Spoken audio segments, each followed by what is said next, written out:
Hey everybody, welcome back to the channel. It's Rob from RGG, and I know it has been a minute since I put up a video.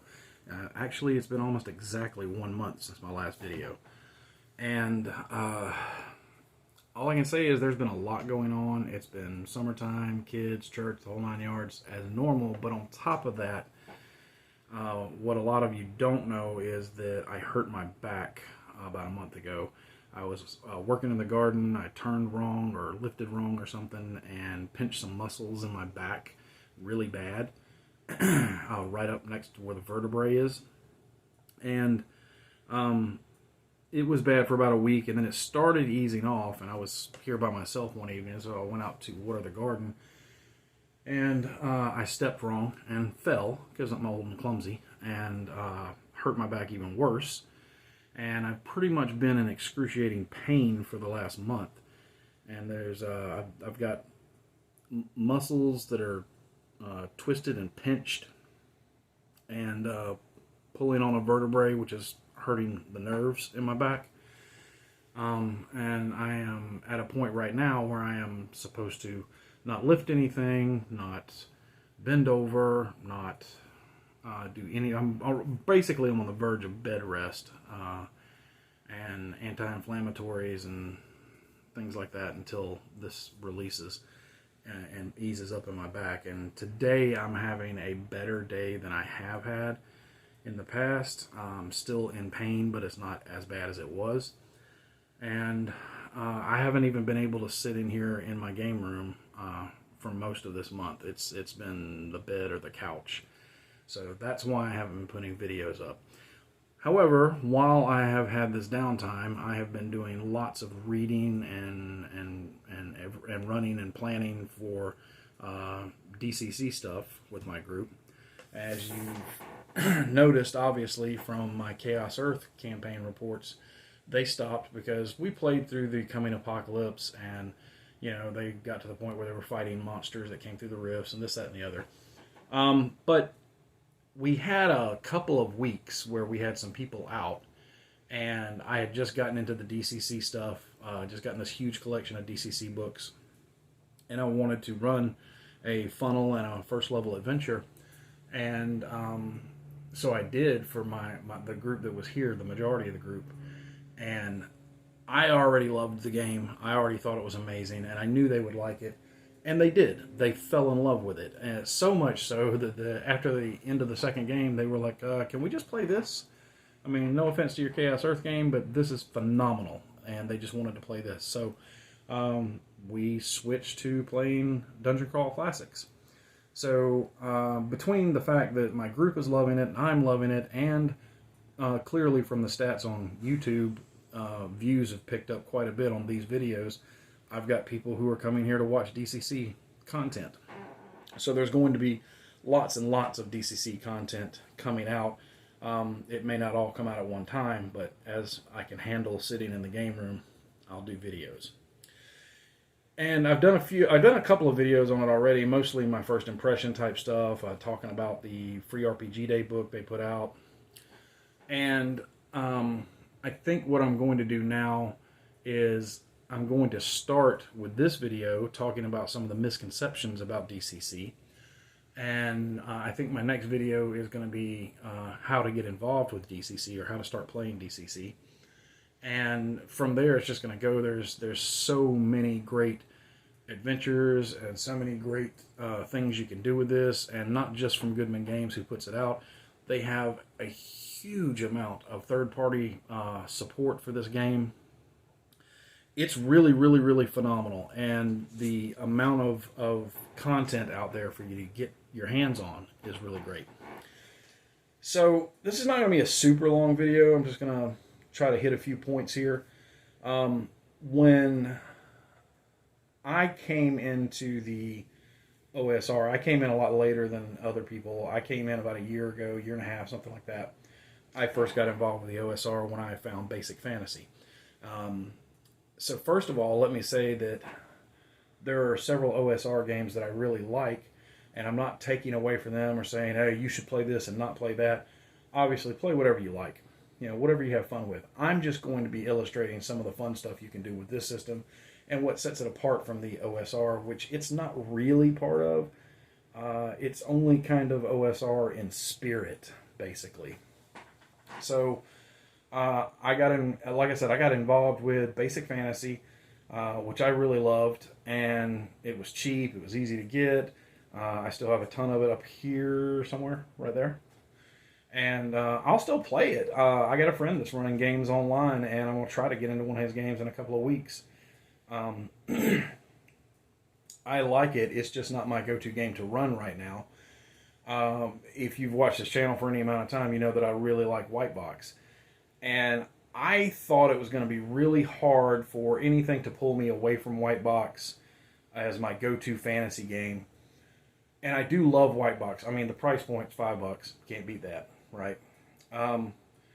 It's a great, simple little BX system clone. And it gives you, ascending and descending armor classes. So whichever way you like to play it.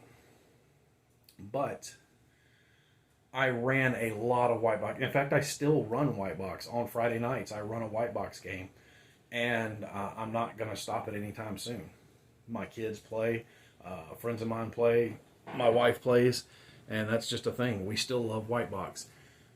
However, I have noticed over time that there are things that I have had to tack on or add to White Box to get it to do some of the stuff I want it to do. When I found DCC, Dungeon Crawl Classics, I found that it did what I wanted it to, White Box to do, and it did it better than I had done when I added stuff to it. And I have not found anything about DCC that I don't like yet. So, is it really OSR? No, it's not. If you look at the OSR, and I have not played every OSR game that is out there, or read every OSR game out there. I've read a handful of them, played some of them, ran some of them. And for the most part, the majority of your OSR games are retro clones of the rule sets for D&D, from BX to, second edition D&D. You got Golden Glory, which is like second edition D&D. But you got all these other ones that are BX and BECME, and and they're basically all these different versions of D&D. And then it just looks like somebody put their own house rule, their own spin on it. Most of them offer ascending armor class or ascending and descending armor class. But it's like somebody just put their house rules on it and then put it out. And there's nothing wrong with that. And most of these games are really, really good. Basic Fantasy is a phenomenal game. White Box is a phenomenal game. OSE is, I don't know. I've never played OSE. I don't own OSE. So I don't know that much about it other than what I've watched on like DM James videos on it. But it looks cool, and it looks like maybe a BX or maybe a BX or a first edition clone. I'm not really sure. But if you look at that and you have this collection of OSR games like piling up, they're all kind of the same thing. They're really just one version of that rule set with house rules tacked onto it.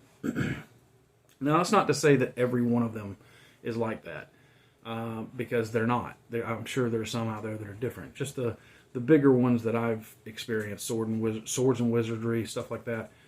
There's nothing wrong with that. And if you enjoy playing that, that's great. But if you want something a little different, I would suggest taking a look at DCC. It is not based off of BX or first edition or anything. It's actually based off of third edition and 3.5, where they've taken that system and scaled it back to its minimal rule set, and then replaced parts of the rules with their own flash and flare to give it the modern mechanical feel. But the game is deadly, and it is designed to feel like 1970s role-playing. And they achieve that through, for one thing, how lethal the system is with characters. How your characters really... there is a hero's journey. Like, you start out a nobody. Like, literally a nobody. And some people don't like that. Some people want to play, 5th edition where there's superheroes, fantasy superheroes right out the gate. I don't care for that. I'd rather have a game with a hero's journey involved. And DCC does that, and it does it quite differently than a lot of the retro clones do. So I'm not going to go over all the rules here, but they have mechanics in there. Their luck mechanic is really, really cool. It's different than what you see in a lot of D&D stuff. They're completely their own spell system, and it's probably, in my opinion, this is just my opinion, it's probably the best magic system in any fantasy game. But that's because I like that kind of magic where magic comes at a cost. And you can get magic in DCC, and you can cast magic, but you run the risk of very terrible things happening, not just to you, but to everyone around you at the same time. So it's got that dark swords and sorcery feel, that dark old world Warhammer feel of chaos versus law. Speaking of, there's only the 3 alignments, the law, chaos, and neutrality. And I've also found that in a lot of games, like I don't think Basic Fantasy even uses alignment, but most games that do, the alignment most of the time doesn't really do a whole lot in the games. It's more there as this is a guideline for how you should play your character. It has a mechanical implication in DCC, depending on the cleric that's trying to heal you.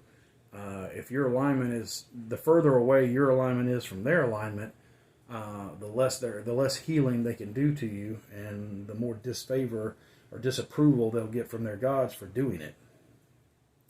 So there is that aspect of it that you have to watch out for. Like you have to, if you got a whole group of lawful guys, you don't want to be the one guy who's like, well, I'm going to be chaotic, make myself really hard to heal. But, it goes deeper than that. There's a lot to the game. It's not hard. And that brings me to the top 2 misconceptions about DCC that I see all the time, and I have since it came out, long before I started playing it. The first thing that people will say about it, because this is the book, right? And they see this book on the shelf. This is a big book. I think it's a little over 500 pages, right? And it's really well bound. This is a paperback version, and it's holding up really well. I have a hardback version and a paperback version. Probably going to get a few other, because they have different covers you can get. But it's a big, hefty book, and people look at it and they go, I don't know if it's just a mental thing. They see that big book and they're like, oh wow, that's got to be complicated. It's not. It's really not. The game is super simple. For one thing, a lot of times when I look at a game and I go, okay, well, let me see how complicated this game is. Whether this is a correct way to do it or not, one of the first things I do is I look for the character sheet for the game. And if the character sheet's like 4 pages and tons and tons of it, I'm like, yeah, this is complex. This is a DCC character sheet. That's it. They're all like this. This is the one for the cleric, but each class has one, and they're all just like this. No way that's very complicated, because there's not very much information on it. The game is actually pretty simple. And the reason that the book is so big is there are 2 reasons. Number one, when Mr. Goodman put the game together, he wanted to have everything under one lid. You don't need anything but this book to play DCC. This is essentially your player's handbook, your monster manual, your DMG, everything all in one. So it's just one book that has everything. And there are tons of other books out there, right? Adventures, supplement books, all kind of stuff. Tons of stuff like that. But you don't have to have any of it. You can run with just this.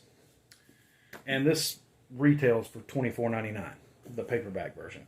I think the regular hardback version's like $40. You go buy 5th edition D&D and get all 3 core books, and you're going to spend over $100. So it's already cheaper. And the the other reason that this is so big is because a good third of this entire book is just spells, the cleric and the wizard spells. And they're not complicated. It's actually a beautiful system that works out really well. And one of the things I really like about it, let me find a good spell to show you here. So, there we go. Fireball. Each spell has at least a page, sometimes two, of information just on the spell. And at the top you have what level the spell is, the range, casting time, all your basic stuff, right? General description of what the spell looks like. And in DCC, when you cast a spell, you have to make a spell check, which is a D20 plus your caster level, plus your intelligence modifier, if you're a wizard. And you go. Every spell has its own personalized chart.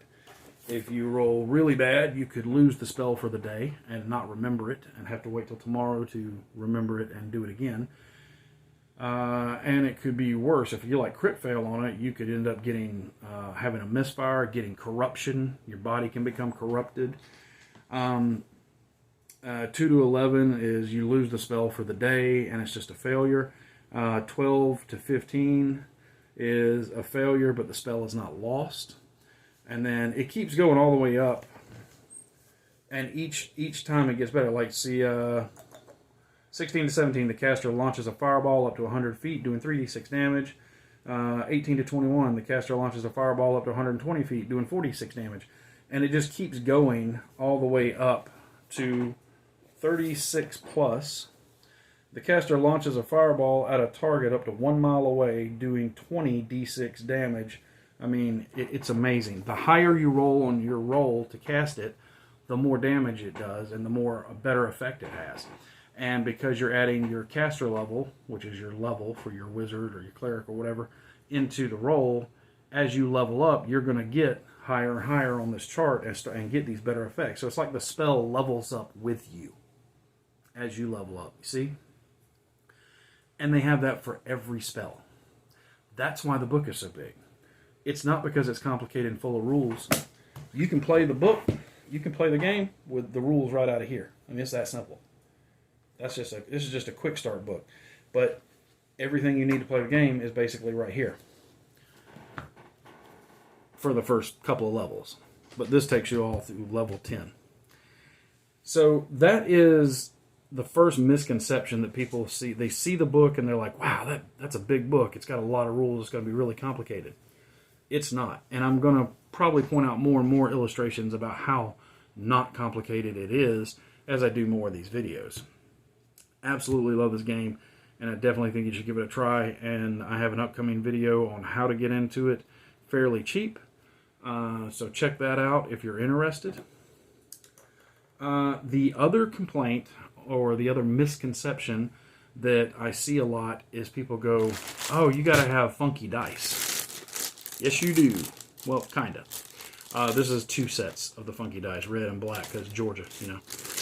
But it adds, you use your regular polyhedral dice, but it adds a D3, a D5, a D7,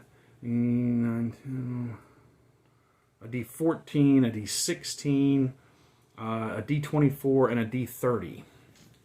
Now, these are all added into, it makes a dice chain, right? From D3 to D30. And you don't use them all the time. In fact, most rolls you make are going to be D20 rolls. Because it's based off a D20 system. But I hear people go, I don't want to have to buy special dice to play the game. On one hand, I understand that. Because I hated the fact that, like, the Fantasy Flight Star Wars had special dice with special symbols on them, and those dice were only good for playing Star Wars. These dice are good. You could use them for anything. You could make up charts if you wanted to, 30 different things, and roll D30s. I've used a D30 in a lot of my games for a long time just for special rolls for players. But they're just numbered dice. Now, I'm sure there's going to be some gamer out there who comments on this and says, I bought a set of dice in 1977 and I ain't buying another one until they wear out. Okay, well, you're the oddity if you're that guy, okay? Because most gamers, role players, have lots of dice. We buy lots of dice. There's the joke about you can just never have too many dice. There's a reason they sell big dice bags, and that's because of us. We buy these dice to fill these dice bags. So a set of these, you can get on Amazon, a set of these for like $10. Now, yeah, you can go with the bigger, fancier sets and get up to $15 and $30 and stuff like that, but you don't have to. You can get a set for $10, and they roll just fine. They're really good-looking dice. I'm very happy with mine. But if you, I point that out just to say, I mean, what gamer doesn't want more dice? And they're not more expensive than buying a regular set of polyhedrals that you play with anyway. But if you just cannot bring yourself to buy the dice to play this game, you have two solutions. One, in the book itself, it tells you you don't have to use those dice. It gives you an example of how to use your regular polyhedrals to substitute in place of those dice. Boom. Also, Purple Sorcerer Games, who puts out great content for DCC, on their website, they have a bunch of DCC tools, and one of their tools is a dice roller. And it has all the dice on it, and you can roll whatever, D30, D14, D16, whatever, D20s, D4s, D5s. They also have an app, I know on Android it's called the Crawler's Companion, and you can use the same dice roller off of that if you want to use dice rolling apps, and that's free. Doesn't cost you anything. So, that's two misconceptions that I see a lot. You do not have to have those dice. You can use an app. You can use regular dice. I don't see why you wouldn't get at least one set of the dice. As a gamer, we all buy dice anyway, but, you know, to each his own. Some people may not want to. But like I said, those are the two biggest misconceptions. The book is big, but the game is not hard. The game is easy and super fun to play. It is wild, it is wacky, there's all kind of weird stuff that can happen, and you don't have magic everywhere in the world. Like, you could take the game and do that, you can go down to the potion shop and pick up a 6-pack of healing potions. This game, the magic is not supposed to be treated like that. You could, if that's what you wanted to, because you can make the game your own, but everything is supposed to be rare and dangerous, and like there are no +1 magic swords. If you find a magic sword, it is the magic sword. It's a magic sword of so-and-so, and they're all intelligent. They have personalities. It's really, really cool. The magic in this game is very, very cool. So that's just me covering a couple of misconceptions that I have seen over the years with DCC, and I hope that helped you understand, if you didn't already, that the game is not hard and the dice are not expensive. Because you can technically get them for free or use what you already have. So if you like that and you're into the other DCC videos that I've already put up, then you're going to like a lot of the content that I have coming. I have stuff from the guys that make Tales from the Smoking Worm, and they have given me some PDFs of stuff to show off here. I also have physical copies of their stuff. We're going to be talking about some of the adventures, a lot of the products and stuff. It's going to be DCC heaven here for a little while. So, it is my go-to fantasy game just because it gives me that dark, gritty, deadly sword and sorcery vibe that I want at my table. If you love DCC or you're interested in seeing more videos, or you have specific adventures or books that you would like me to talk about, feel free to put it in the comments below and let me know. If I have access to it, I will definitely get to it. There's a lot to get to right now, but I will definitely do it as soon as I can. Other than that, please like, share, subscribe, and until next time, my friends, good gaming and good luck.